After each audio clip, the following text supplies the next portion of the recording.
अस्सलामुअलैकुम। आज का हमारा टॉपिक है using table analysis number 197 chapter number 8 structure query language using table analysis. Table analysis are used to prevent ambiguity in a query. They make the query shorter and more readable. Analyze is given to the table in form class. It use instead of actual. मतलब अब ये क्या है, हमारे पास analysis क्या है। Analysis को हम as a nickname use कर सकते हैं किसका, कि जो हमारे पास टेबल का एग्जैक्ट एक्चुअल नेम है उसका, उसके लिए हम कोई वर्ड हम या उसका कोई निक नेम या कोई वेरिएबल यूज़ कर सकते हैं। इसको हम यूज़ किधर करते हैं, फ्रॉम क्लॉज में। ठीक है, आगे हम इसकी क्या एग्जांपल देखते हैं। Select E dot employ number, ये क्या हो गया, ई हमारे पास क्या हो गया। पहले हम क्या लिखते थे, सिलेक्ट। पीछे अगर कोई आप एग्जांपल देखें या क्यूरी देखें, उसमें हमने लिखा हुआ है पेज नंबर 196 पे देख लें, लास्ट वाली जो क्यूरी एग्जांपल है उसमें हमने क्या लिखा है, select employ dot employ number. ठीक है, उधर हमने एम्प्लॉय डॉट एम्प्लॉय नंबर लिखा हुआ है। इधर हमने जो टेबल का एक्चुअल नेम है हमारे पास क्या है, एम्प्लॉय EMP, उसकी जगह हमने ई यूज़ कर लिया, और डिपार्टमेंट का DEPT की जगह हमने डी यूज़ कर लिया। From employ E department D, यहाँ पे हमने क्या, फ्रॉम वाले क्लॉज में हम यूज़ करते थे एलाइस, तो हम इधर एलाइस यूज़ कर रहे हैं। Where E dot department number, employee का department number is equal to D dot department number, department के डिपार्टमेंट नंबर के इक्वल है।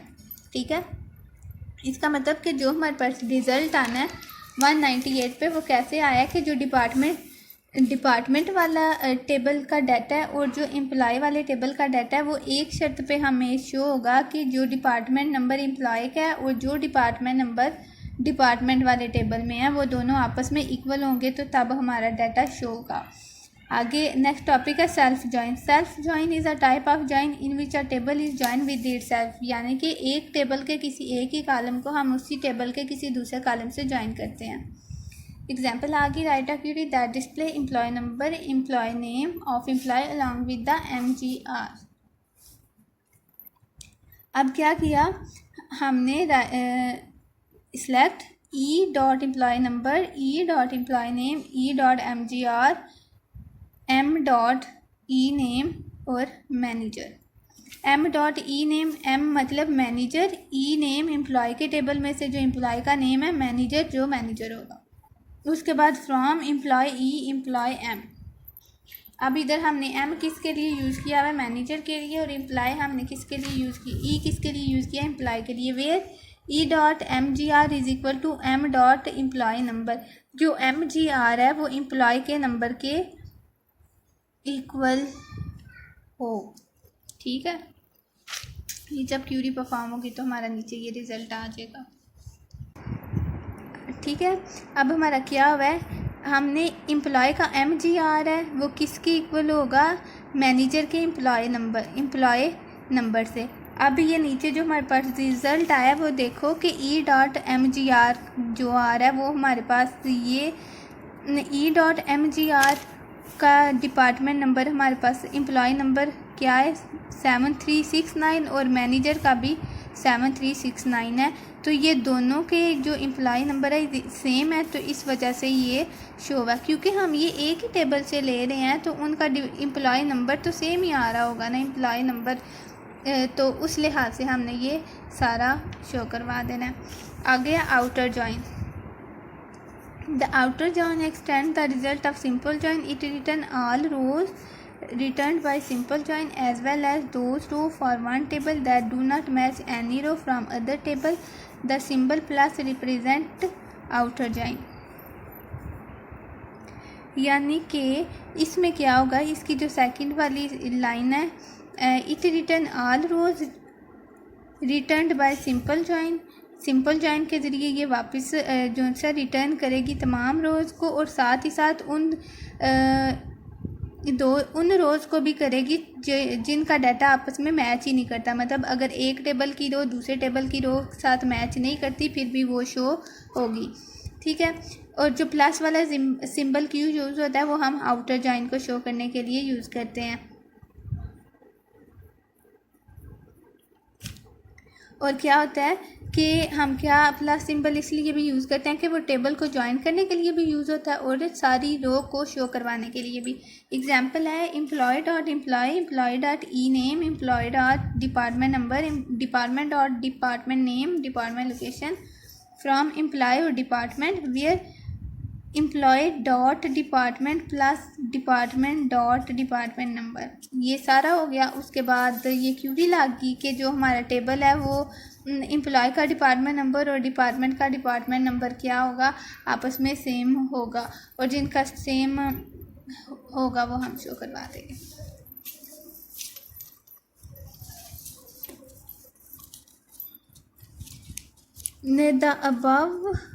The above example retrieved row from department table। इसकी जो ये क्यूरी हमारी परफॉर्म हुई है इसकी सारी नीचे स्टेटमेंट दी हुई है।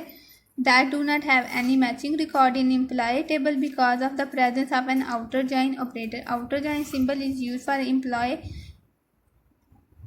department number in where clause it is always placed on the side which has the data deficiency।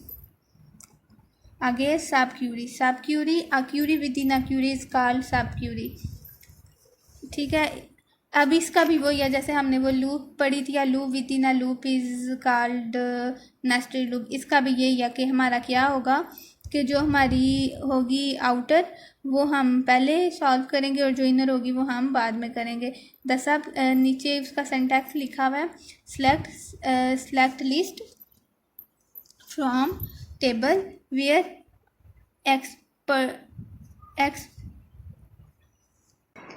Expression operator में हमारा क्या आ जाएगा, equal to, greater than, equal to, less than, equal to, less than, greater than, ये सारा आ जाएगा। Select list from table. ठीक है, अब ये जो हमारी ब्रैकेट में है, राउंड ब्रैकेट्स में है, वो हमारी क्या है, वो सब क्यूरी है। सब क्यूरी को हम क्या कह सकते हैं, इनर क्यूरी भी क्या कह सकते हैं। The sub query inner query execute once before the main query. ठीक है, जो हमारी मेन क्यूरी होगी उससे पहले हम सब क्यूरी को एग्जीक्यूट करेंगे। The result of sub query is use, जो उसका रिजल्ट आएगा by the main query, outer query. ठीक है, टाइप ऑफ सब क्यूरी इसमें आ जाता है सिंगल रो सब क्यूरी। ठीक है, इसकी 2 टाइप्स हैं। तो फर्स्ट वाली टाइप है single row sub Curie. Single row sub Curie हम क्यों यूज़ करते हैं, दैट जो single row sub query is the type of sub query that return only one row from inner select statement.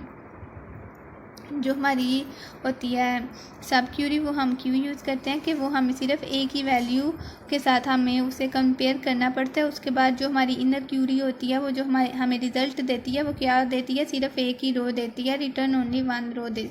उसके बाद उसका जो आंसर आता है वो सिर्फ एक रो पे मुश्तमिल होता है। ठीक है, एग्जाम्पल है write a query that is play the employ who earn the minimum salary in company, जो कि कंपनी में सबसे कम सैलरी लेते हैं। The minimum salary is unknown quantity, it require 2 steps. ठीक है, फाइंड द मिनिमम सैलरी। सबसे पहले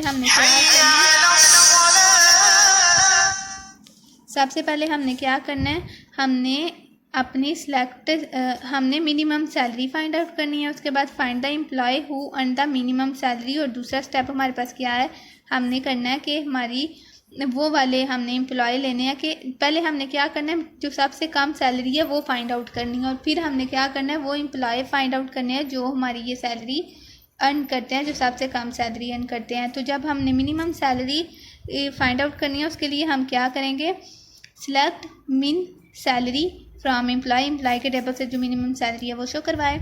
और सेकंड है find employ who earn the minimum salary, उसका ये है select employ name job salary from employ salary salary is equal to lowest salary which is unknown, कि हमने सैलरी इज इक्वल टू वो वाली सैलरी जो हमें नहीं पता, क्योंकि हमने सबसे पहले तो वो अभी जब ये वाली क्यूरी परफॉर्म होगी तो हमें ये नहीं पता कि वो सैलरी कितनी है। तो जब हमने पहले इनर क्यूरी हमने परफॉर्म करनी है जो ऊपर बताई हुई है, हमने पहले जब मिनिमम सैलरी फाइंड आउट करेंगे तब जाके ये वाली क्यूरी परफॉर्म होगी। ठीक है, the above step can be combine in a sub query as follow. अब हमने उन क्यूरीज को इकट्ठा करके लिख दिया, select E name job salary from employ where salary is equal to select minimum. अब देखें पीछे क्या था, हमें नहीं था पता कि वो सैलरी हमें ना अननाउन थी। अब जिधर वो स्टेटमेंट थी उधर हमने क्या लिख दिया, हमने पहले सैलरी फाइंड आउट की। जब हमने पहले सैलरी फाइंड आउट कर ली तो फिर हमारे पास ये सारी, फिर उसके बाद हम हमारा जो जॉब है और एम्प्लॉय का नेम है, हम सारा वो सर्च कर लेंगे इस क्यूरी के ज़रिए। वर्किंग ऑफ सब क्यूरी आगे आ गया। A select statement can be considered as a query block.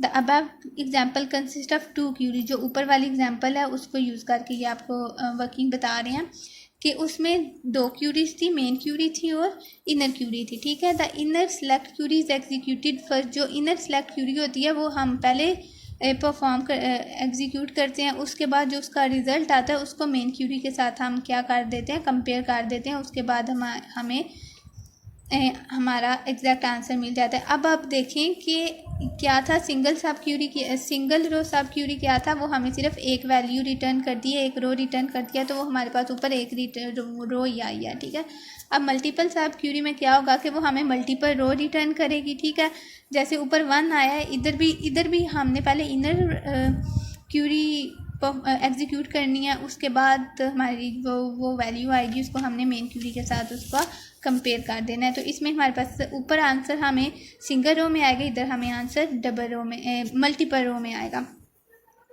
ठीक है,